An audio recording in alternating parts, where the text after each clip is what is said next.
महाप्रभु श्री जगन्नाथଙ୍କୁ ଭକ୍ତମାନେ ଯେଉଁ ସ୍ନେହଭରା ନାମ କାଳିଆରେ ଡାକନ୍ତି ତାହା କେବଳ ରଙ୍ଗ ନୁହେଁ, ବରଂ ଅନେକ ଦିବ୍ୟ ତତ୍ତ୍ୱର ପ୍ରତୀକ।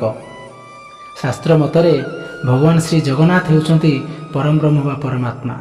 ତାଙ୍କର ଏହି କଳା ବା ଶ୍ୟାମଳ ରଙ୍ଗ ଦୁଇଟି ମହାନ କଥା କହିଥାଏ।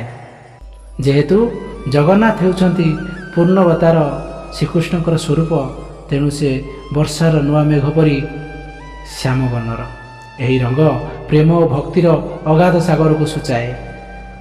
ବ୍ରହ୍ମାଣ୍ଡର ଯେତିକି ଅଂଶ ଆମକୁ ଦୃଶ୍ୟମାନ ହୁଏ ତାଠାରୁ ଅଧିକ ହେଉଛି ଅଦୃଶ୍ୟ ଓ ଅସୀମ, ଯାହାର ରଙ୍ଗ କଳା।